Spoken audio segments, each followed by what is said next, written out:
Hello again. So in this video, I'm going to talk about reflections and rotations.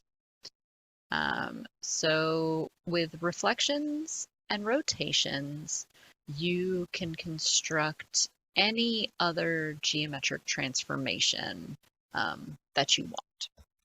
So I've got my GeoGebra Classic 5 pulled up. If you're using Classic 6 or the browser-based version, it'll all be very similar.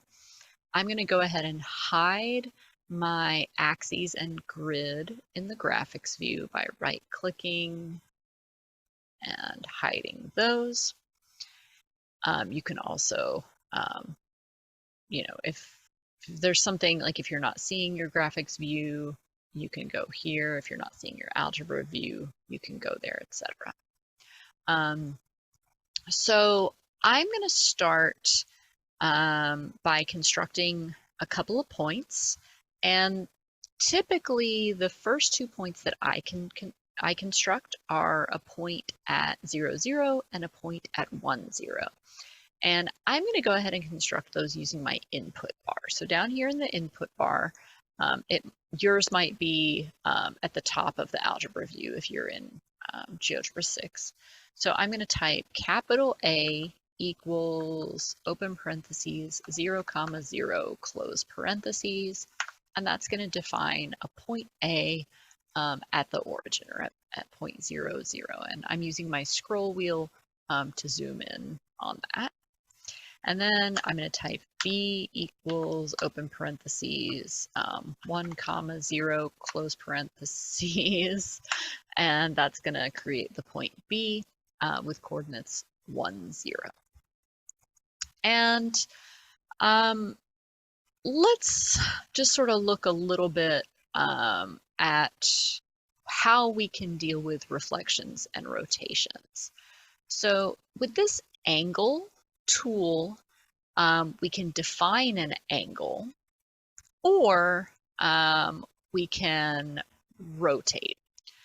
Typically, I don't usually use the rotate tool. I'll just type the command in the input. But let's say I want to rotate point B about point A. I can use this rotate around point tool, click on B, then A, then tell it how much I want to rotate. So if I want to rotate it 45 degrees counterclockwise, I end up with this point B prime. Typically, I'm going to use the input bar, and I'm going to type rotate, open parentheses, the thing I want to rotate. So in this case, it's point capital B, then a comma, and then how much I want to rotate. And I'm kind of lazy. I don't like going over here and selecting the degree symbol. So I usually do everything in radians. And so for instance, let's say I want to rotate B by pi over 3. So it's the same as 60 degrees. So I want to rotate B by pi over 3 about A. And you'll notice it started to rotate that in the graphics view before I even typed point A, because point A is the only other really point that I would really be dealing with here. So I've got these 2 points that are rotations of point B about point A. So if I were to grab my circle tool, notice all those points lie on the same circle centered at A, just sort of for illustrative purposes. Now, typically, once I have those rotations, I don't actually need those points. But say, for instance, I wanted to create a line that was at a 45-degree angle to line AB, I can use that point B prime to construct. Now I have a 45-degree angle between there. Or say I want that 60-degree angle, I have that here. And if I right-click on one of those 2 points and look at the properties, so I didn't have my properties visible before, but now I do, you can see in the definition that B prime is defined as a rotation of by 45 degrees of point B about point A, and B prime 1 is, notice it's still in radians here, pi over 3, whereas the other one was in degrees, 45 degrees. Just however you input it is the way it's going to save the definition. So cool. So that's how the rotations work. Now let's talk about reflections. So we can reflect about points or we can reflect about lines. Reflecting about a line is a pretty simple, straightforward concept, right? Imagine that line is a mirror and say you're folding in half along that mirror. Whatever the thing is you're trying to reflect over that line will land exactly on its mirror image. So if I have this reflect about line tool, I want to first select, say, the thing that I want to reflect, and then I select the line that I want to reflect over. So we can see that B and B sub 2 prime are reflections of each other about this line. Now, fun fact, geometrically,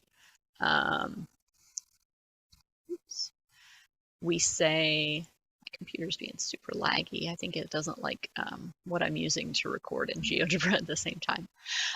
So geometrically, B and B sub 2 prime are mirror images of each other with respect to this line, if and only if that line, so in this case, line AB prime, if and only if that line is a perpendicular bisector of B, of the line segment between those 2 points. So this angle here is a right angle, and this line segment is the same length as this line segment. So anyway, fun fact.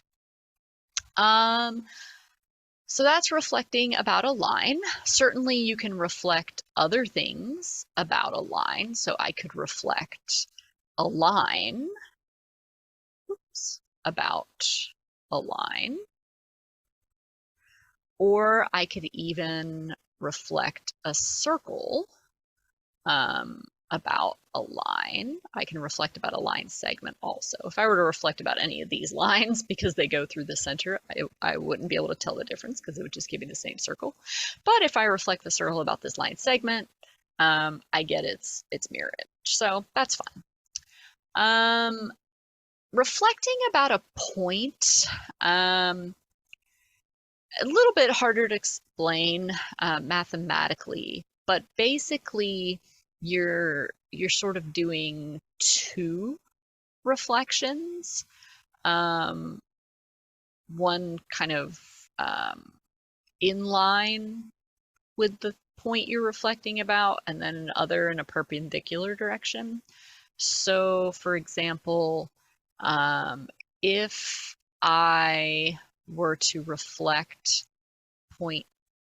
a point about a point, so I'm going to reflect point B sub 2 prime over point B prime, you can imagine that this line passing, oops, not line segment, this line that passes between those 2 points, if there was a line perpendicular, so remember our perpendicular line tool, if there was a line perpendicular to that line through the point that I'm reflecting about, then point C would be the reflection of point B2 prime about that line. But I was able to do that without having to construct all those things. Let's see. So that's a point about a point. If I reflect, say, a line about a point, oops, I guess it helps if I'm on the tool. If I reflect a line about a point, kind of similar here. So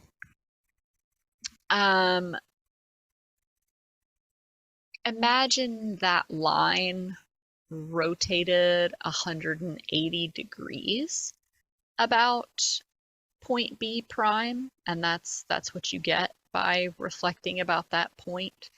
It's not always a 180-degree rotation, but that's kind of a nice way to think about it. Let's see. A circle about a point, it's going to do pretty much the same thing that a point about a point did, is it's going to basically look like a reflection over the perpendicular line to the line segment between the circle centers. Yeah, that's about it. So that's how reflections and rotations work. I think in my next video, I'm going to get into functions a little bit more. So what I was putting in the input bar and how you can make sequences of rotations, which is when GeoGebra starts to get really interesting. So stay tuned.